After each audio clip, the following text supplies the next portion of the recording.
En Capital Radio, Atalayar. Las claves del mundo en tus manos. Con Víctor Arribas.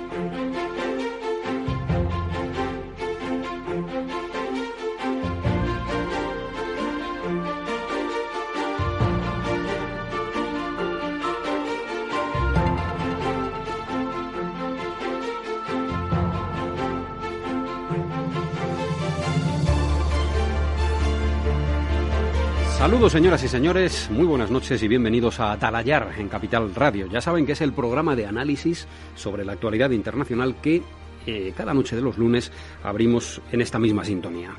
Las protestas contra el racismo en Estados Unidos se han extendido a las principales capitales del mundo. La realidad social de ese país, poliédrico y muy difícil de entender desde Europa y desde también otros continentes, esa realidad social no es ni por asomo parecida a la que existe al otro lado del océano, pero la espita abierta en las calles norteamericanas se ha extendido.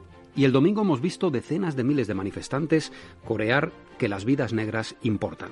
Algo habrá que compartan Madrid, París, Londres o Ciudad de México con Minneapolis para que el sentimiento de rebelión contra los abusos policiales y la defensa de los derechos humanos salte de esa forma de un país a otro. Y ese algo es lo que vamos a tratar de discernir esta noche en Atalayar. Hoy vamos a analizar también si es posible que una gran ciudad del norte de los Estados Unidos pueda desmantelar, así como suena, borrar del mapa su cuerpo de policía por la presión de los manifestantes. Y si eso es o no es una solución a los problemas raciales con origen varios siglos atrás. Esta pandemia, tenemos la pandemia como telón de fondo a toda esta situación de fuerte contestación social y su extensión en América y los rebrotes en diferentes países donde ya parecía controlada siguen preocupándonos a todos. El liderazgo en varias latitudes del planeta está fuertemente cuestionado por las consecuencias sanitarias y económicas del coronavirus de 2020. Nos aguarda un invitado especial en esta noche de análisis sobre las relaciones internacionales aquí en Capital Radio, así que comenzamos con el repaso a la semana en el contexto mundial, que ha estado plagada de grandes asuntos. Arrancamos hasta las 11 de la noche. Atalayar, las claves del mundo en tus manos.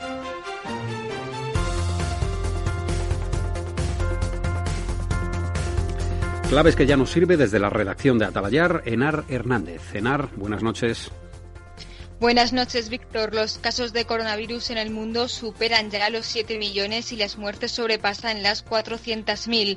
El foco de la pandemia está ahora mismo en el continente americano, en el que tenemos que destacar a Estados Unidos con la reapertura de Nueva York 100 días después de detectar el primer contagio, y a México, que presenta cifras alarmantes en la estela de Brasil con un incremento del 30% en los casos diarios. El coronavirus también sigue avanzando en el segundo país más poblado del mundo, India, que ya supera a España y a Italia con 250.000 contagios, 10.000 nuevos registrados solo este domingo.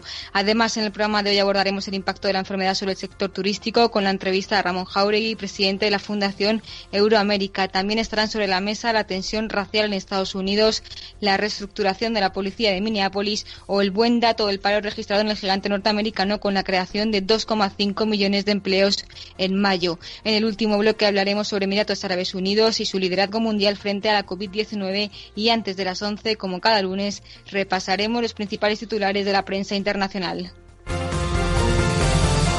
Atalayar, con Víctor Arribas. 10 de la noche y 9 minutos, son las 9:09 en las Islas Canarias. Saludamos ya al director de atalayar.com, que es Javier Fernández Arribas. Don Javier, buenas noches. Buenas noches a todos. Bueno, ¿cuál de los temas que nos ha servido en ese aperitivo informativo, Henar, te ha sorprendido más de estos últimos 7 días en el contexto y en el concierto mundial? Hombre, sorprenderme ya a estas alturas que me sorprenda. Lo que sí es certificar la gravedad de lo que está ocurriendo en Estados Unidos, y quizá un ejemplo, una muestra es que el juez, en la primera comparecencia del policía que supuestamente fue responsable de la muerte de George Floyd, ha comparecido telemáticamente ante el juez y la fianza impuesta ha sido de $1 millón.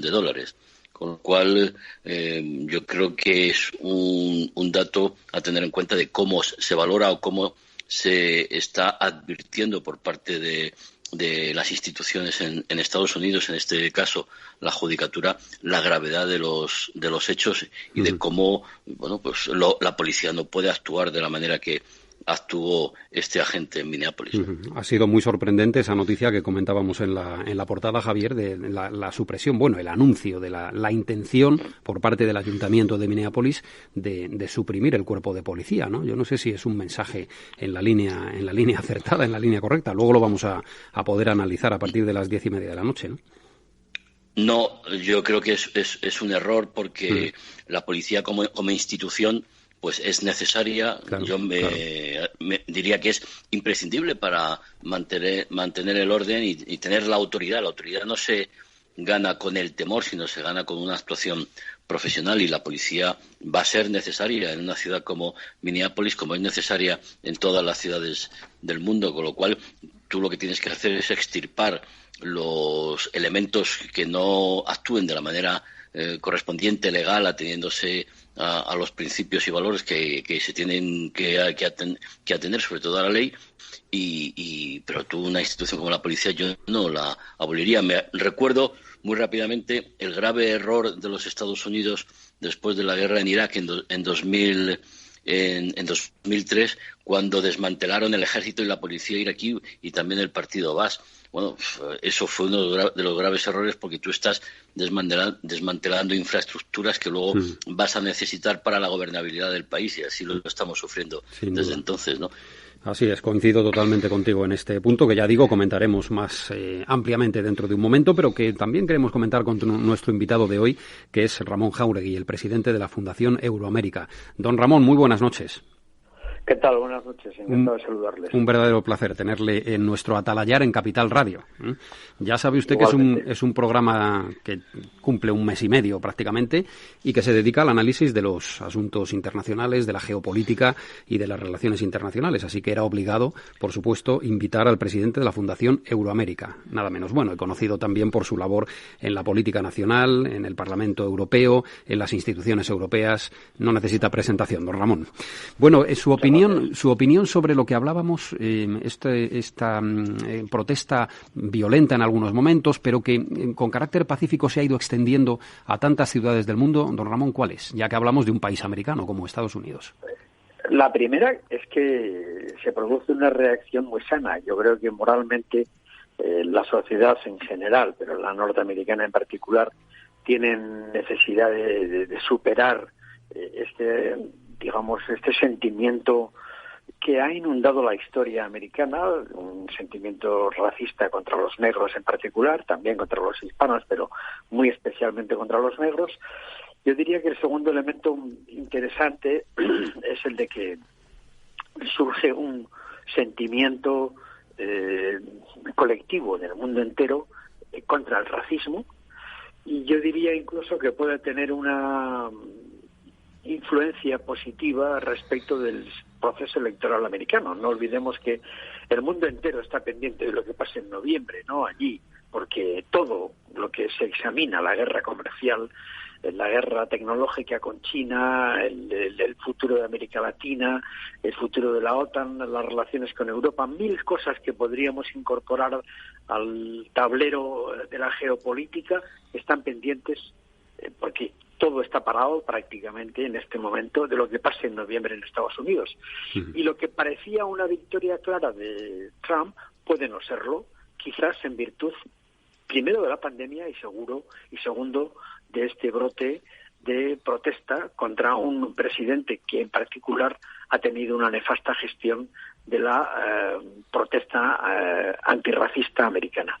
Tal vez eso haya sido lo que ha despertado la indignación en el mundo, en los sectores mayoritarios del mundo, el hecho de que Trump haya respondido a una situación de revuelta social, haya respondido con un tic autoritario que, en fin, que le puede perjudicar mucho, ¿no?, de cara a la reelección, ¿no? Sí, no es solamente el tic autoritario, que por supuesto lo es, sino también la reafirmación de su electorado, de su mundo, ¿no? Esta reiterada apelación a la ley y al orden, en el fondo sin condenar el racismo contra los negros, es en el fondo un grito de supervivencia de su propio electorado, más reaccionario, un electorado blanco cabreado, anti-establishment, y a ese mundo él se ha dirigido con ese discurso. Nadie sabe muy bien qué efectos tendrá, pero muy probablemente ha perdido de una vez el electorado negro, y probablemente también ha acentuado el antitrampismo en Estados Unidos. De manera que hoy puede decirse que Biden tiene más posibilidades que hace un mes, sin duda. ¿Cómo ve usted Europa en esta situación de reconstrucción a la que estamos ya abocados y con las discusiones y las conversaciones para el reparto de esos fondos tan importantes, tan cuantiosos que se han propuesto desde la Comisión Europea y el Banco Central también? Pues muy ilusionado, sinceramente. Al principio de la crisis, de la pandemia, Europa reaccionó mal. hay que reconocerlo.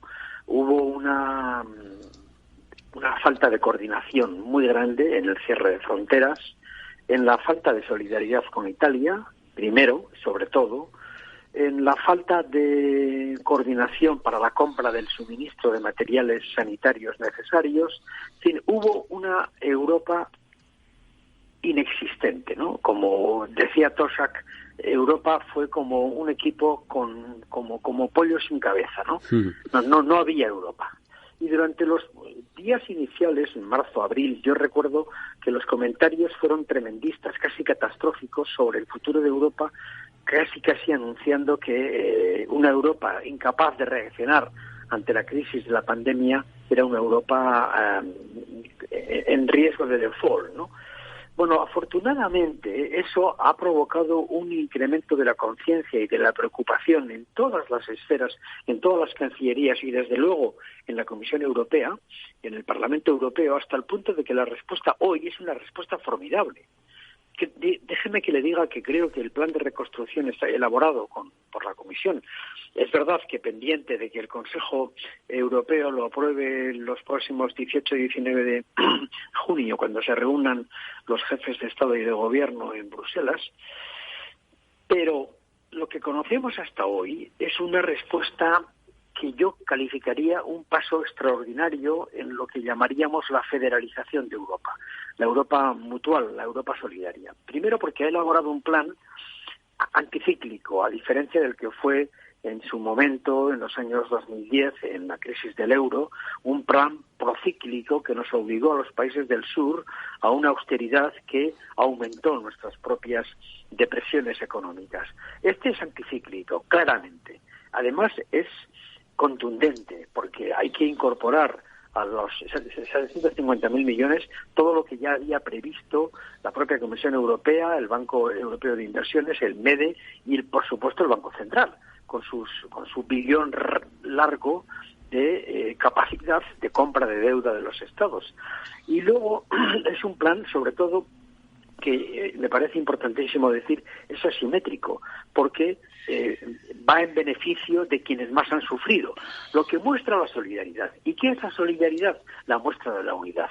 Yo pienso que por primera vez Europa ha elaborado un plan que va a tener soporte en el soberano europeo, puesto que mutualiza en los mercados la emisión de obligaciones y de bonos para proveerse de esa cantidad enorme de dinero, pero en nombre de toda Europa. Y además lo soporta en una fiscalidad propia con unas nuevas figuras fiscales. Todo esto cambia la naturaleza de la Unión y le da una dimensión, digamos, de integración de Europa como país, de Europa integrada, que nunca habíamos tenido. Bueno, interesante reflexión sobre el momento que se abre también en la Unión Europea. Le pregunta Javier Fernández Arribas. Adelante, Javier. Don Ramón, buenas noches. Encantado de saludarle. Encantado, buenas noches. Europa se la jugaba porque, como bien ha explicado usted, los ciudadanos necesitaban una respuesta, pero lo que no puede ser es que quizá el Brexit, por un lado, la inacción con la crisis económica de 2007 a 2008, por otro, hubiera esa falta de Unión Europea que todos necesitamos, aunque eso sí, habrá que responder y decir en qué se gasta ese dinero, porque los países del norte más reacios pues están pidiendo, oiga, hay que ayudar todo lo que se pueda, pero el dinero hay que justificarlo, en qué se gasta, ¿no? Bueno, por supuesto, yo creo que nadie debe de pensar que va a venir un dinero como si fuera un maná y que los estados no van a tener nada que hacer, etcétera. Es decir, ese dinero, que es muy importante, repito, y no voy a repetir las características de esa ayuda, que pueden venir a España en torno a 13, 14, 15 puntos de PIB, 140.000 millones de euros en torno a préstamos y subvenciones. Ese dinero, primero, no es suficiente, pero viene condicionado a proyectos que respondan a lo que llamamos la nueva generación europea y, por tanto, ser líderes en cambio climático, ser potentes en el cambio digital y, por tanto, responder a las demandas de digitalización de nuestra economía, por supuesto, fortalecer los servicios públicos, sanitarios, etcétera, etcétera. Es decir, vienen condicionados a determinados objetivos. Pero, además de eso, no va a evitar que cada país tenga que hacer su propio esfuerzo, porque eso va a responder a una lógica, digamos, de estabilidad monetaria. Y por tanto Europa, antes de darte el dinero, te va a decir que ustedes, España o Italia o Portugal o Francia, tienen que, digamos, mantenerse en una línea de seriedad, de rigor, de control presupuestario. Ustedes tienen que hacer su propio esfuerzo. Y yo creo que es muy importante la pregunta, porque viene a cuento de algo que en España quizás todavía no está suficientemente explicitado, y es que, más allá de las ayudas europeas, harán falta aportaciones nacionales a esas mismas ayudas, si no, no las habrá, y al mismo tiempo habrá que mantener una senda de rigor, de seriedad, de esfuerzo colectivo como país, porque lo que nos ha pasado es muy gordo, porque el dinero que necesitamos es mucho y porque el esfuerzo colectivo que como país tengamos que hacer también va a ser enorme. Y eso también va a implicar que el gobierno reclame de la ciudadanía ya no un consenso político que desgraciadamente no existe en nuestro país, sino la capacidad de convencer a la ciudadanía de que el esfuerzo colectivo es necesario, porque, repito, primero España lo va a necesitar y segundo Europa lo va a exigir. Estamos viendo, don Ramón, cómo el virus está en los últimos días, en la última quincena, atacando duramente a América Latina, bueno, a todo el continente americano, pero especialmente a América Latina. Por esto quería preguntarle también, la reconstrucción también en esos países. Hace unos días se ha organizado aquí en Madrid un diálogo con 23 líderes empresariales de Latinoamérica, presidido por el rey Felipe VI. ¿Qué va a necesitar América Latina de Europa, si es que va a necesitar algo? ¿O será al revés, tal vez? ¿Cómo lo ve? No, al revés, no, al contrario. Yo creo que América Latina piense que no tiene ningún instrumento suprarregional que le pueda ayudar, porque hemos hablado de Europa, pero todo eso que Europa nos va a dar, precisamente en términos anticíclicos y en términos asimétricos a la parte que más sufre, es porque existen instituciones europeas, porque hay un Banco Central, porque hay una Comisión Europea, porque hay una unión supranacional capaz de reclamar a los mercados dinero para prestarlo, etcétera, etcétera. Es que en América Latina no hay nada de eso. Y además la capacidad fiscal de los países es muy limitada, porque los países son estados fiscalmente muy débiles y porque van a gastar precisamente lo poco que tienen en el saneamiento más urgente de su población. Entonces, ¿qué capacidad económica tienen los países? Pongamos Argentina, que acaba de decir que no puede pagar su deuda. ¿Y qué capacidad fiscal tienen los países que no pueden recurrir a los mercados porque no tienen, digamos, credibilidad?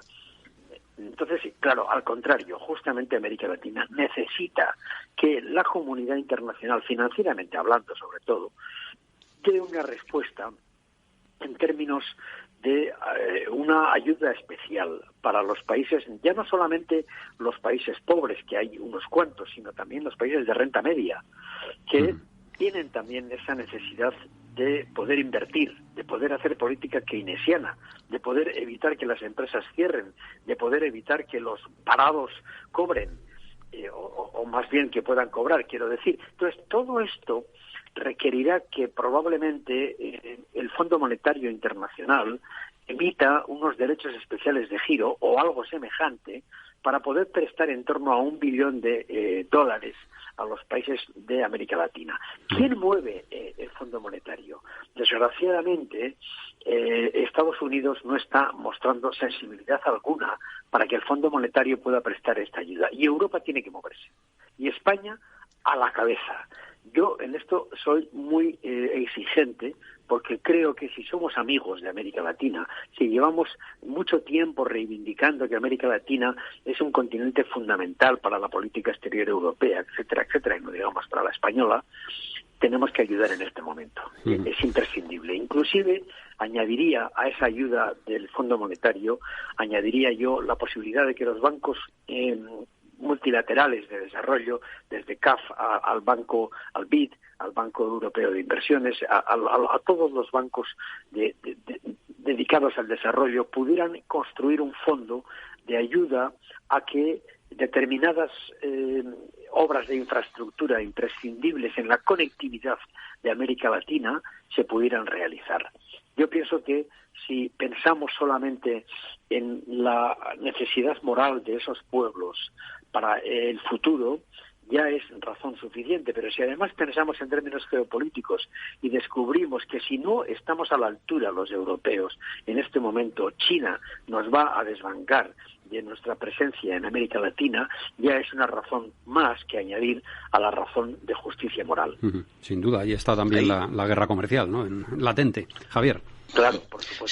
Señor Jáuregui, hablaba usted de bancos. Efectivamente, CAF, el Banco de Desarrollo de América Latina, ha dispuesto más de 2.500 millones para afrontar la pandemia, y hoy el Banco Mundial ha advertido que el coronavirus llevará al mundo a la mayor crisis desde la Segunda Guerra Mundial, porque la economía global se puede desplomar un 5,2%.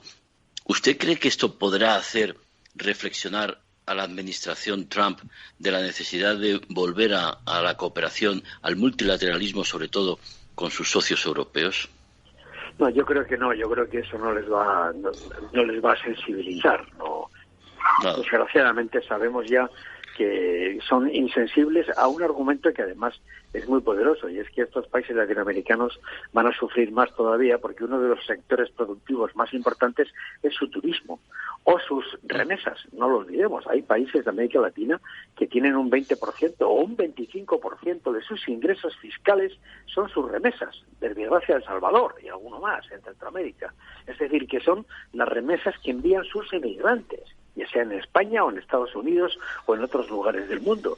Entonces, en esos países que no hay ningún margen para poder afrontar el periodo que viene, es verdad, es muy, muy serio, desgraciadamente los norteamericanos o la administración Trump no han sido sensibles para movilizar la necesidad de que el Fondo Monetario emita, como bien pidieron los varios expresidentes latinoamericanos, varios exgobernadores de bancos centrales y varios exministros de todo el mundo, como los propios representantes del G20 de los años 2009, Gordon Brown, etcétera, que han pedido a las instancias financieras internacionales, especialmente movilizados por el G20, que movilizan el dinero, porque hay un montón de dinero en el mundo, que lo movilicen a través de fondos de esta naturaleza para ayudar a países que, si no pasan los próximos 2 años con una ayuda keynesiana de esta naturaleza, es que se van a hundir.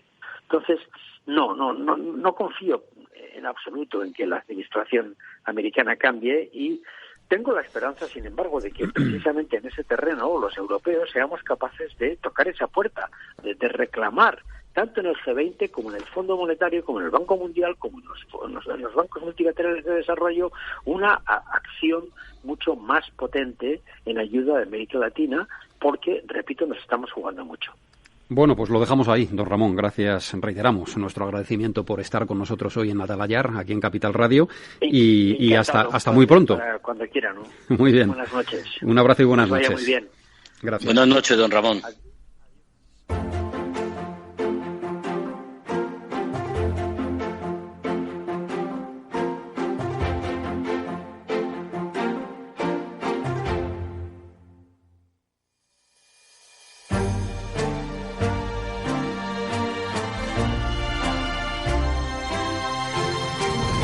Vamos a abordar ya el asunto de la tensión racial en Estados Unidos en toda su complejidad, en toda su extensión, con todos los detalles de esta última semana, desde que el pasado lunes analizáramos ya también en profundidad lo que está ocurriendo allí.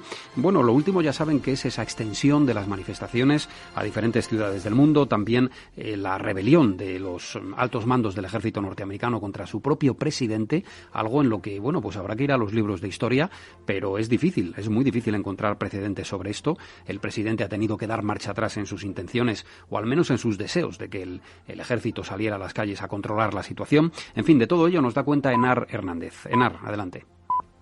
Se cumplen 2 semanas del estallido de las protestas por la muerte de George Floyd, que ahora se han trasladado a las principales capitales europeas como Madrid, París y Londres. Dentro de Estados Unidos la violencia empieza a remitir, mientras a Donald Trump se le acumulan los enemigos que no comparten su manera de gestionar las manifestaciones. Expresidentes como Obama, Clinton y Bush se han desmarcado de la actuación de la administración Trump, y dentro de las voces críticas destaca la del exsecretario de Estado republicano Colin Powell, que ha pedido el voto para el candidato demócrata Joe Biden en un gesto insólito que ha enfurecido a Trump. We have a constitution and we have to follow that constitution. Tenemos una constitución, tenemos que cumplir esa constitución y el presidente se ha apartado de ella. Estoy muy orgulloso de lo que los generales y almirantes han hecho, ha señalado Powell, una referencia a la negativa de los militares de emplear la fuerza contra los manifestantes. Trump se está quedando solo y prueba de ello es el muro que ha ordenado construir alrededor de la Casa Blanca.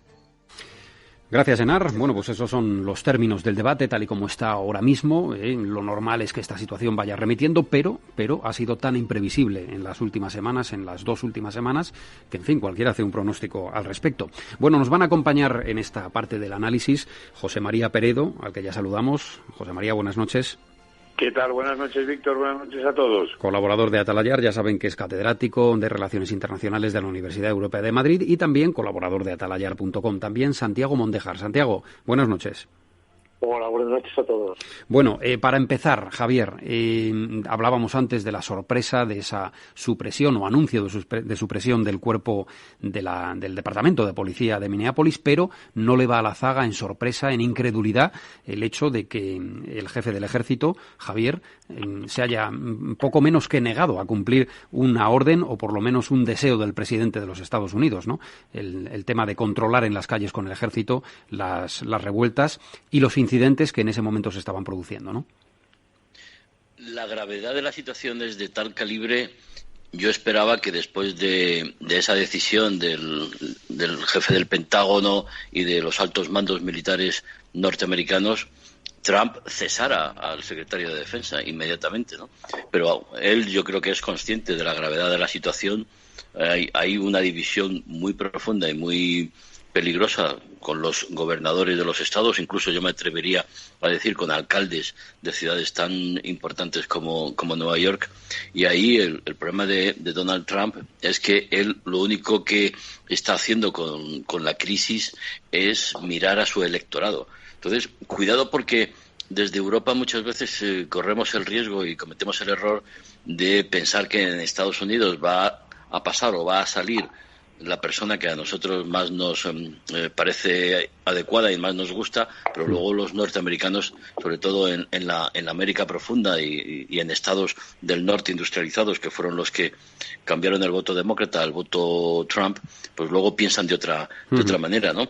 Sí. A mí, dentro de lo que es el problema racial y las muertes del coronavirus, para que Trump pueda tener algún problema hay que mirar al paro, aunque nos ha sorprendido. Esperábamos que quizá los datos fueran del 14,2, se fueran incluso al 19, y sin embargo el paro ha bajado. Es lo que más daño le puede hacer a un dirigente como Donald Trump, que lo único que busca son votos y el mayor argumento es que él mantiene los salarios, mantiene las empresas, pero bueno, vamos a ver cómo evoluciona, porque hasta noviembre hay mucho tiempo. Pero sí, efectivamente, la brecha que se ha abierto en el seno del Pentágono, en los altos mandos militares, es muy preocupante. Efectivamente, el dato del paro que se conoció el viernes ha sido una sorpresa también para todos, porque no solo no ha bajado un 13% el empleo, sino que ha subido en torno a esa cifra, un 13%. José María, la sorpresa, como dice Javier, ha sido que todavía se mantenga en su cargo el secretario de Defensa, Mark Esper. Bueno, vive un momento, es una de las sorpresas que no haya reaccionado Trump, que también, pues de alguna manera, yo creo que muestra efectivamente un momento de debilidad grande en la presidencia. A la crisis del coronavirus, que estaba siendo gestionada de manera errática, pero bueno, estaba Trump a la cabeza de esa gestión, esperando los resultados, la mejora de los resultados. Le ha sobrevenido esta crisis social, una crisis que él ha interpretado como lleva interpretando absolutamente todos los acontecimientos en clave de polarización, es decir, hay unos buenos y unos malos. Los malos han salido a manifestarse en contra del poder de la presidencia de las instituciones, etcétera, etcétera, cuando lo que ha ocurrido ha sido un estallido social que ha pasado en otras ocasiones en los Estados Unidos, que se ha interpretado de otra manera en los Estados Unidos como una muestra de expresión libre de la sociedad, de expresión de reivindicación de los derechos, de expresión también de protesta por la discriminación racial, y que una sociedad democrática como Estados Unidos ha sabido asimilar y encauzar en muchos momentos de la historia. Trump no lo ha visto así, y evidentemente el momento de debilidad es grande, porque yo creo que se ha equivocado, y la propia rechazo de algunos dirigentes republicanos en este momento es muy significativo. Bueno, por cierto, recomiendo a todos nuestros oyentes el artículo de Peredo, que llevaba por título la expresión que se ha convertido, digamos, en leitmotiv de la revuelta, el I can breathe. No puedo respirar, ¿no, José María? El artículo que ha tenido además mucho... La recomendación, sí, efectivamente, ha tenido mucho éxito. Ahí, básicamente la cuestión, el planteamiento es que el doble error, ¿no?, de considerar en primer lugar de esa llamada a las partes violentas de las manifestaciones, en todo caso rechazables, siempre rechazables, terroristas, que es una salida absolutamente de tono completo, y por otra parte la que lo pueden identificar como un movimiento antifascista, pero no solamente el presidente Trump, es decir, los propios grupos antifascistas radicales de Estados Unidos o de cualquier otra parte de una europea o de cualquier democracia, pero como antifascistas. Pero ¿de qué fascismo estamos hablando? Si estamos en una sociedad libre, con unas instituciones libres, una policía democrática, un exceso policial muy rechazable, y la discriminación racial existe en esa sociedad, pero por favor, instituciones fascistas ninguna. Bueno, vamos a profundizar, y le voy a pedir ahora enseguida a Santiago Mondéjar su opinión al respecto, en las críticas a Trump y en el cambio que está experimentando la sociedad norteamericana, porque hemos escuchado a Enar, que nos introducía el hecho de que hasta 4 expresidentes, Carter, Clinton, George Bush y Barack Obama, han coincidido en achacar a Trump un intento de dividir al pueblo norteamericano y de dar la espalda a la Constitución, como decía Colin Powell. Bueno, en concreto, Obama el otro día ha hecho unas manifestaciones en un vídeo a su fundación, a la Fundación Obama. Se ha centrado en enviar a los jóvenes un mensaje de esperanza. Vamos a escucharle. A pesar de todo, la mayoría de los estadounidenses piensa todavía que las protestas fueron justificadas. Esto no habría existido hace 30, 40, 50 años. Hay un cambio en la mentalidad que está teniendo lugar. Eso es lo que decía Barack Obama. Santiago, ¿ves ese cambio en la mentalidad de los jóvenes?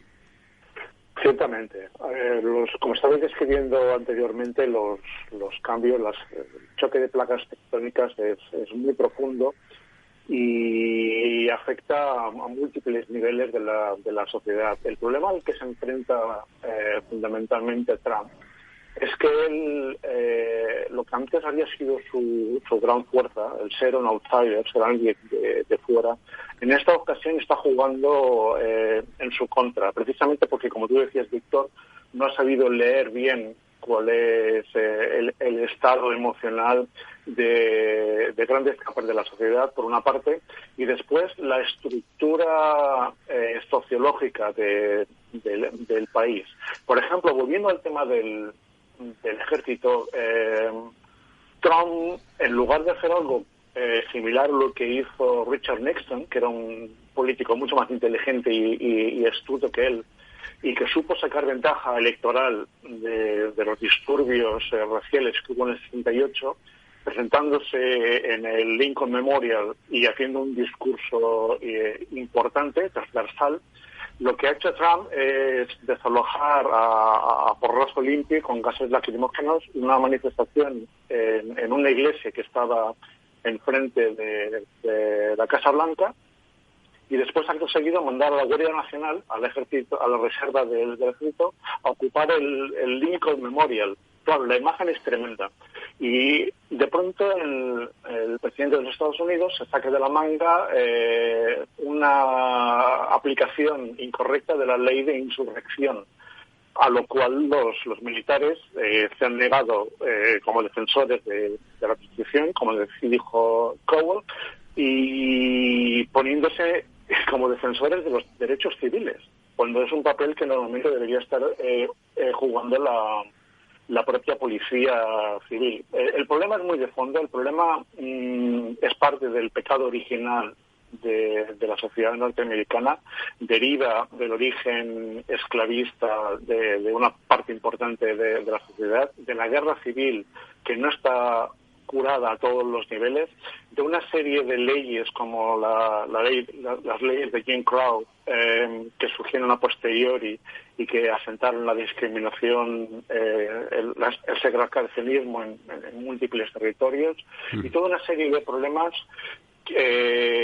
uno de cuyos puntos fundamentales, y creo que es importante resaltarlo, es una cláusula existente dentro de la 13ª enmienda, que permite los trabajos forzados en caso de que exista una condena firme.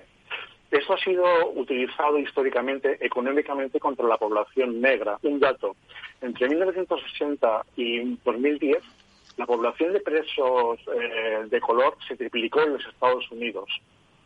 Y esto ha sido utilizado incluso por empresas, porque, como sabéis, en Estados Unidos las prisiones en buena medida están privatizadas, pertenecen a una asociación que las gestiona. En fin, resumiendo, hay toda una serie de intereses económicos que hacen muy difícil que se produzca un cambio en relación al racismo, pero como decía anteriormente José María, las instituciones resisten.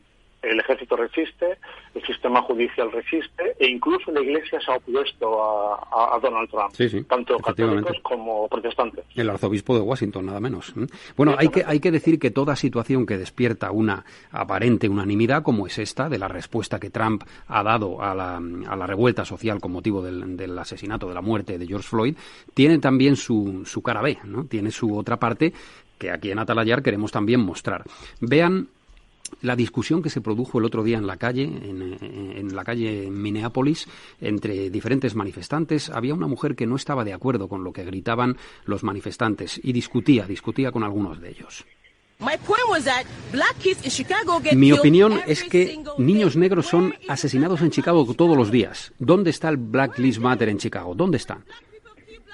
Cuando los negros matan a los negros, ellos no salen y hacen este ridículo. La única vez que hacen esto es cuando un hombre blanco mata.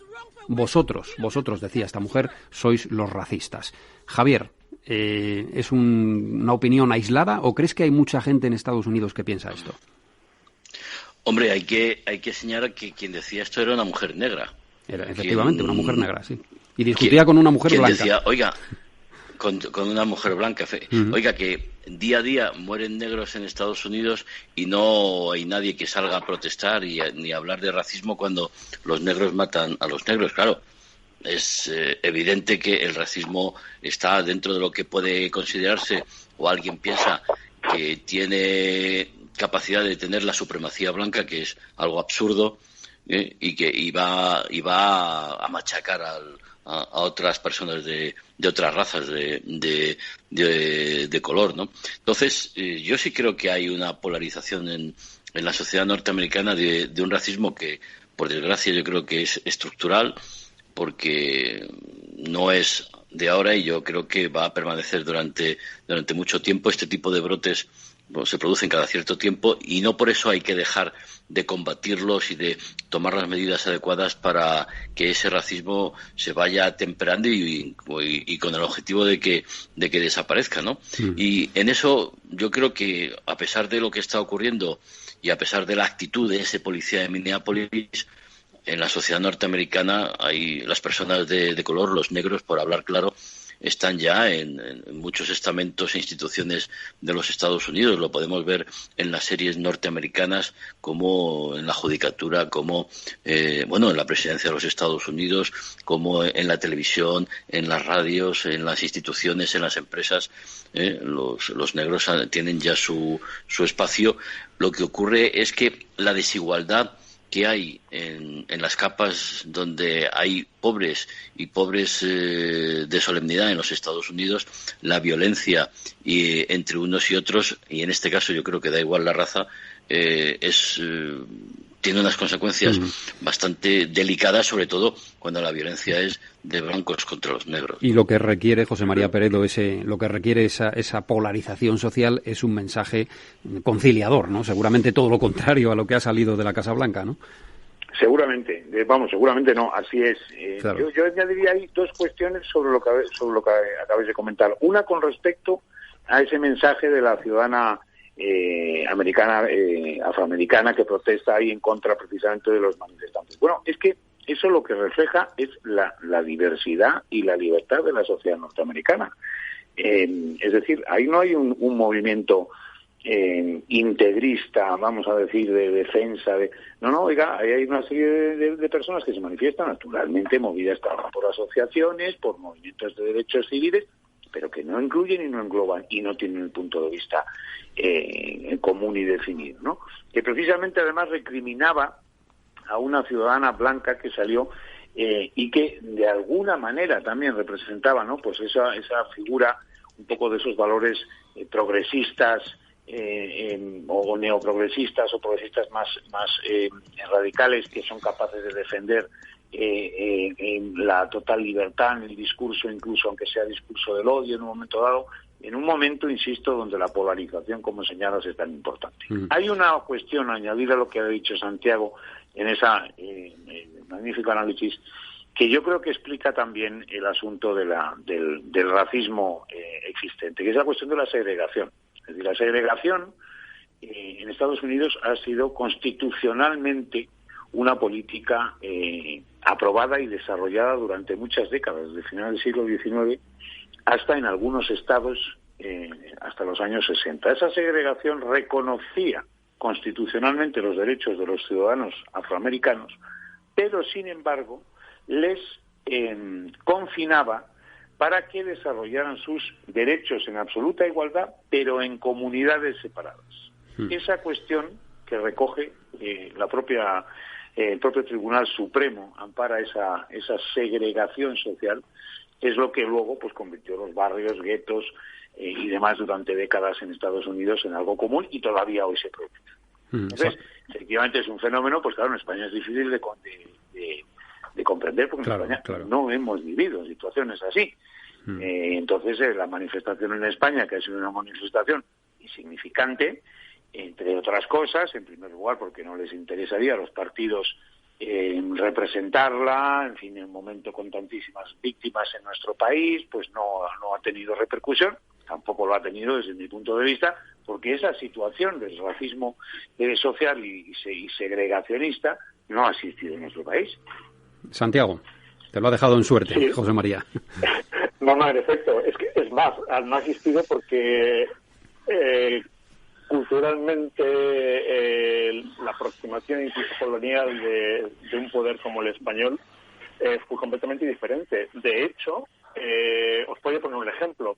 En la época previa a la guerra de independencia norteamericana, cuando España todavía estaba en posesión de Florida, las milicias que se crearon al albur del temor a una rebelión de la población negra, que en muchos lugares, como Georgia, era mayor que la población blanca, hizo que hubiese incursiones en Florida, en territorio español, porque la ley española daba protección legal a los fugitivos, tanto indios como negros. Es decir, eran ciudadanos españoles como los demás colonos que estaban en Florida. Entonces, estructuralmente, es algo que no podemos ver en España porque, bueno, es una sociedad que está diseñada de otro modo, y entonces cosas como las que ocurren en Estados Unidos, como señalaba José María, en términos de segregación, de discriminación de vivienda, en su tiempo hubo incluso limitaciones a la posibilidad de casarse según quién. Bueno, esto aquí pues es inimaginable, lo conocemos por las películas, pero no es algo que forme parte de nuestra estructura social en absoluto. No, es que está en el origen de ese país, ¿no? Y en la gestación de ese país. Entonces, ocurre como con la problemática de las armas. Desde Europa es muy difícil comprender el sentimiento que tienen los norteamericanos, o una parte muy importante de los norteamericanos, hacia las armas de fuego, porque es que ese país se gestó con las armas de fuego en la mano, empuñando un revólver, empuñando un rifle, un Winchester. Entonces, Javier, pues es una visión muy, muy parcial la que tenemos desde aquí, ¿no? Hombre, está recogido en la Constitución el derecho a la legítima defensa, y para poder ejercer ese derecho, los norteamericanos tienen muy asumido la necesidad de tener armas. Yo estoy totalmente en contra de esa aseveración, pero efectivamente, como decía antes, hay veces que en Europa nos gustaría que Estados Unidos fuera de una manera, pero Estados Unidos es como es, y entonces hay que analizarlo con el sentimiento, con la forma de vida, con los antecedentes, la idiosincrasia, las costumbres, etcétera, etcétera. O sea, lo hemos visto en las películas del lejano oeste, cómo se colonizaba toda una parte de los ahora Estados Unidos a fuerza de violencia, pero luego tienes una violencia interna donde, bueno, en Estados Unidos el índice de criminalidad es muy alto, con lo cual, bueno, el tema de las armas a mí me horroriza, pero luego hay que ver cómo piensan, cómo sienten y sobre todo cómo viven los estadounidenses, que no es lo mismo vivir en Nueva York, que tú lo puedes conocer por un viaje de turismo, que vivir en Wisconsin o en Ohio, en una granja que tiene el siguiente rastro de civilización más cercano a 50 millas, seguramente, ¿no? Claro, o sea, y donde la policía jamás va a venir en fin, no estamos justificando la tenencia de armas de fuego, estamos tratando de comprender al ciudadano norteamericano que las defiende, ¿no? Pero luego sí, perdón, José María. Luego ha tenido una repercusión también, yo creo que es importante destacar de cara al futuro inmediato, ¿no? De las protestas en Europa y en otros lugares, y yo creo que ahí había que destacar también de manera muy clara dos cuestiones. La primera, ¿no? Las protestas, sea por este motivo, sea por los motivos que sean, que llevamos viendo un mundo que se manifiesta, un mundo tenso en las calles, en distintos lugares. En primer lugar, distinguir las protestas pacíficas de los conatos de violencia que no pueden ser tolerados. Eso sería un mensaje muy importante de destacar. Y en segundo lugar, habría que destacar también las protestas... Ni los saqueos, José María. Y los saqueos, por supuesto. Ni los saqueos, habría que destacar inaceptable. Las protestas en los países democráticos donde se toman medidas y hay responsabilidades contra los que cometen ese exceso, esos excesos, y vamos a ver cómo repercute en protestas en lugares como Hong Kong, donde hemos visto hasta ahora protestas pacíficas y ya se está amenazando a la población también desde las propias nuevas legislaciones sobre la posibilidad de que se les señale como actividades terroristas, como actividades de subversión, etcétera, etcétera. Muy bien, don José María. Es importante. Gracias por acompañarnos un lunes más. Un abrazo. Muchísimas gracias. José María Peredo. Y también despedimos a Santiago Mondéjar. Santiago, no sé si te sorprende que en el contexto mundial que tenemos y con la economía paralizada durante los 2 últimos meses, el paro en Estados Unidos haya caído en mayo un 13%. A lo mejor esta es también la otra cara de la moneda, ¿no? Es un país que, con el carácter emprendedor que tiene, se reactiva de inmediato, ¿no? Sí, eso es cierto. Lo que pasa es que hay que mirar estos datos con cierta cautela y con cierta perspectiva. Por ejemplo, hoy Estados Unidos ha entrado oficialmente en recesión. Este es un dato importante. Después, analizando el perfil de los trabajos que se han recuperado, en realidad es exactamente lo que va a pasar aquí. Obedecen a la reapertura. Han sido los trabajos en el comercio minorista, en la hostelería y en la construcción fundamentalmente, pero al mismo tiempo desde la administración pública se han despedido a 500.000 personas. Estoy seguro de que Estados Unidos se recuperará, como tú dices, es una sociedad muy dinámica económicamente y tienen capacidad y empuje para salir de estas antes que nosotros y mejor, pero la crisis, no obstante, es muy seria. Bueno, lo dejamos ahí, Santiago. Gracias por acompañarnos. De acuerdo. Un abrazo a todos. Y por tu análisis siempre certero. Bueno, vamos a abordar un último asunto en los últimos minutos. Hace referencia al envío de ayuda humanitaria a diferentes países, a un montón de países, por parte de Emiratos Árabes. Ana Rodríguez nos lo va a ampliar. Ana, buenas noches.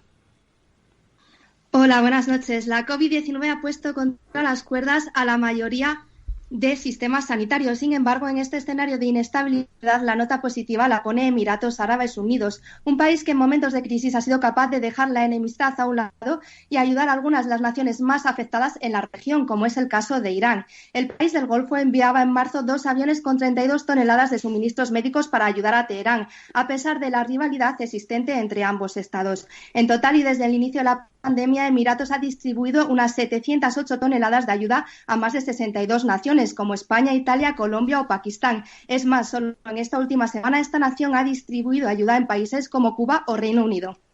Muy bien, Javier, no sé si es una noticia que puede sorprender a mucha gente, porque el hecho de que Italia reciba ayuda humanitaria por parte de Emiratos Árabes, en fin, no es habitual. En una pandemia cualquier cosa puede ocurrir, ¿no? Pero incluso han enviado ayuda a su rival, a Irán, ¿no? Ha recibido ayuda humanitaria de Emiratos, Teherán. ¿Esto puede sorprender o es una cosa habitual? Bueno,